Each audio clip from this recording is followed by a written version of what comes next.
I did my my schooling. My undergraduate was in West Virginia University, and I did my graduate studies in Illinois, and then Illinois State, and then I moved out here to try to make it in the art world. My degree was in fine arts, but my concentration was in printmaking.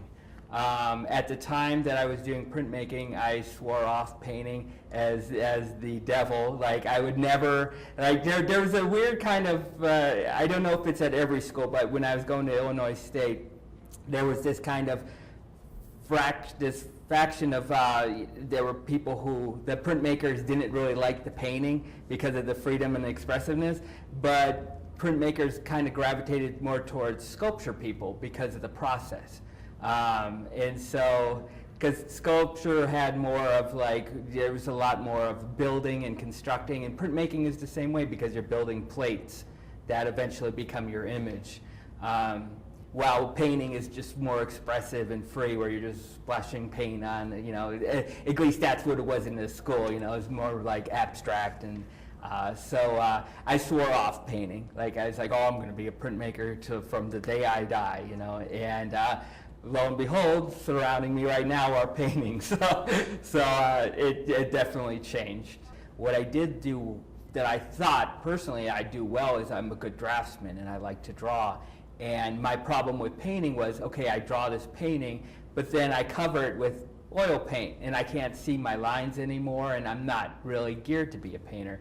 So I fixed that by working on paper and making my inks or my paints watered down so that I can see my drawing lines through what I'm painting over top of them. So it's almost like a watercolor, I guess you would say, even though it is oil. A lot of people often ask me, are these watercolor paintings? But it's oil. So, for example, the Liberty Bell security piece, you can see the very loose gestural lines, and I like the idea of having you know, the loose squiggly lines that they aren't all erased from it. I think it just adds another element to it. And like I said, you know, being a printmaker, I always gravitated to more graphic quality of art and not so painterly. And when you look at some of these, you see the graphic line, you see it's very sketched out. I was always influenced by regionalist artists, Thomas Hart Benton, Sloan, all of that era, the big deal era. I liked seeing the artist's hand. You know, you could see a line that an artist makes is almost like a sentence being written out in a notebook. You can follow it from its origin to its end. You can tell the speed you could tell if the artist at the time was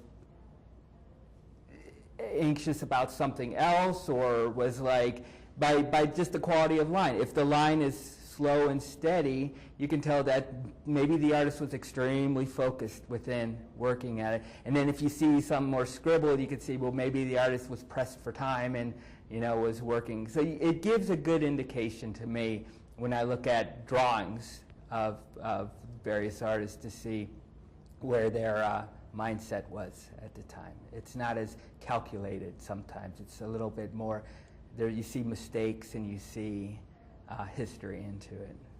Because I like drawing over working on canvas, and I wanted to use oil on paper doesn't usually work very well. So I had to coat the paper. After I drew on it, I coated it with gesso, or not gesso, I coated it with liquin. Liquin is a drying agent. It coats the paper and it yellows it a little bit. But then you can paint oil on top of it and it doesn't bleed and, you know, spread the oil stain around where your oil painting was going. And it gives it an antique quality to it, which eventually wound up, was a mistake, but it wound up becoming part of the work because another influence of mine, going back to the graphic nature, is I also like Audubon work. You know, the birds, the nature scenes, which have that kind of yellowy quality, but that may be more from a result of the reproductions into paper quality that they used back then. The paper gets the pulp type paper gets yellowed and after time. But I thought it worked. I think there's a sense of I don't want to use the word nostalgia because it's often considered a bad word in art, but it throws back to an older time, which I think is relevant to the work. Well, the title of the show is Homeless in Gardens. I was kind of doing a little play on words. I was working at a art gallery in Brentwood area of Los Angeles, and it was around the time the recession was starting to happen. The gallery I worked at for many years they were holding on for as long as they could. In 2012, they finally were like, can't do it, can't keep this up anymore. And so I found myself unemployed for the first time. And that's when, and there were no jobs. The prospects were very slim. With my education and my work history being working in art galleries, doing installing and curatorial work and stuff, I couldn't find anything. So I decided to invest all my time in, I had enough saved up that I could take a little time off. And it's important, I think, if you're going to be a serious artist, you have to be working at your craft all the time. You can't work a full-time job and then just go, oh, I'm just going to paint on the weekends or when I get a small chance. You have to have it in your head at all times. And it allowed me to really focus on that. And what I decided to focus on was the idea of losing my job and where do I live? What's going to happen to me? And it wasn't just me. It was everyone I knew is going through the same problem at the time. Everyone was trying to figure out, can I stay in Los Angeles? Can I afford to live in California? Am I going to have to move back to wherever towns we all came from? So the idea of home started to take a deeper root for me.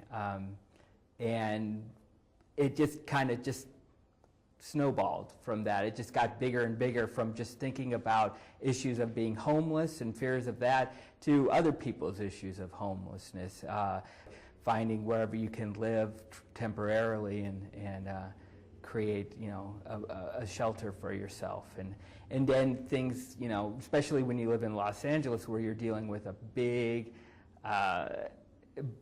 polarization between the haves and the have-nots, because I see some very affluent people living in lifestyles that almost seem ridiculous to me.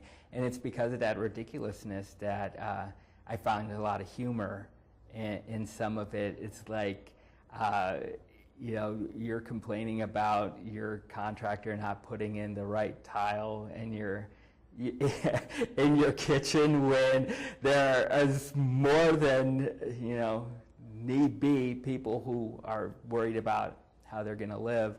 So that ridiculousness came into a lot of social commentary in the work, which can be seen in like the piece I have over there called Russian House with the big chandelier in it, the California King one particularly, because it's like the California King. I think kind of says it all. It's like, do you really need that big of a bed?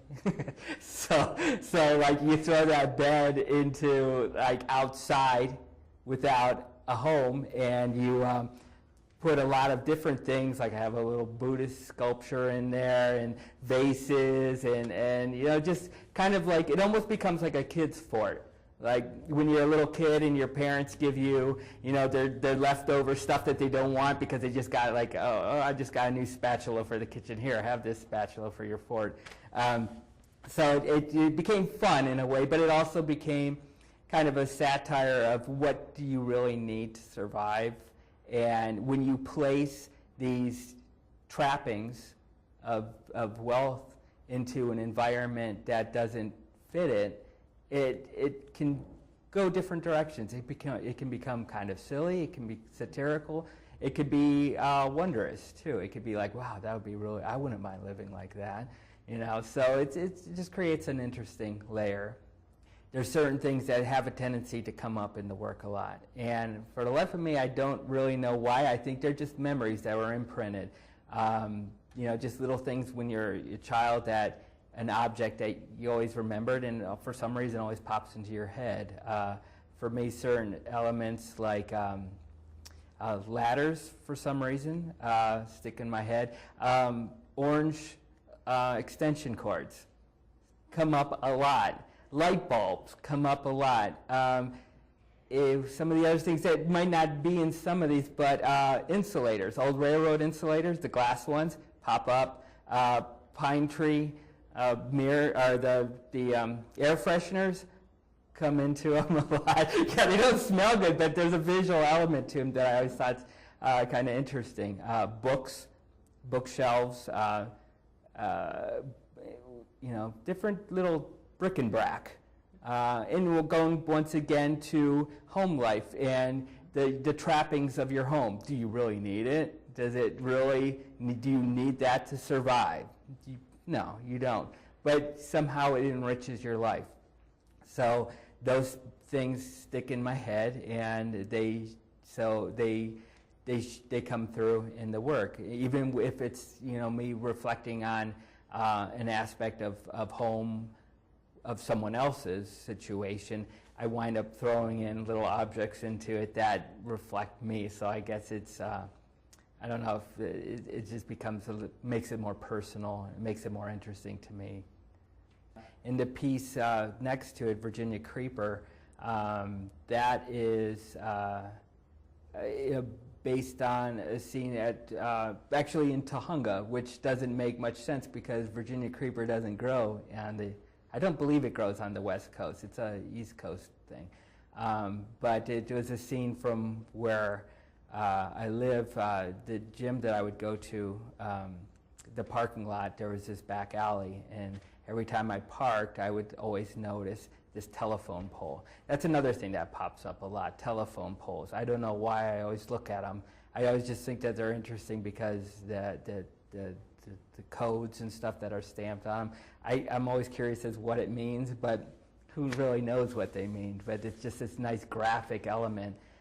So I always would look at that pole, and that was the basis for the piece, is looking at this interesting telephone pole and thinking, you know, it's like, oh, how can I use that to create an architectural piece where a home is developed from it? Like, because, you know, all homes have, like, you know, stability of some sort, a foundation or something. So that telephone pole seems so sturdy, it becomes the foundation. And then from that, the house got built around it, which would be like the fence that's broken, you know, once, and dividing from room to room. And when you look really closely in it, it goes deeper, and you see a nice couch and a table, and they're deeper in the open area of the whole, which kind of reminds me of, like, you know, like once back to forts and stuff, how kids like to break open a fence and, you know, find a way in and out of things. And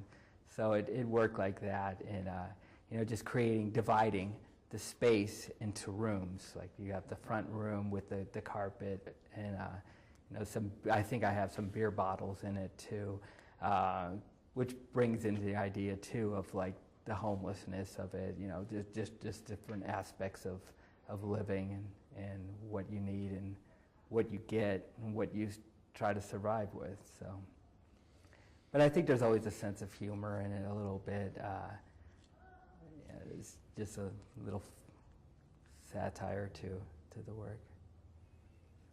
Being able to show here what I was extremely excited about, because I think the work fits this geography so well.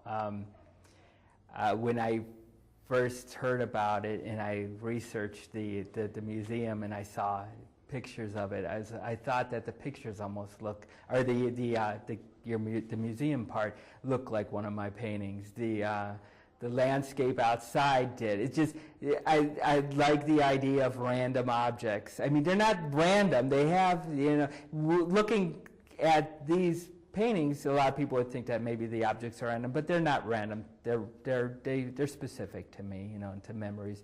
but I like the collection idea of collecting things, and that goes back to the idea of home and what we need and what we don't need, and how we, after years of living in a place, we find that we've collected, and everyone always says, I have all this junk, I need to get rid of all this junk and downsize my life, which happens as we get older. We find that we need to clear space, and I find that idea fascinating, that just how we live, how people live, and how we interact and live with our environments.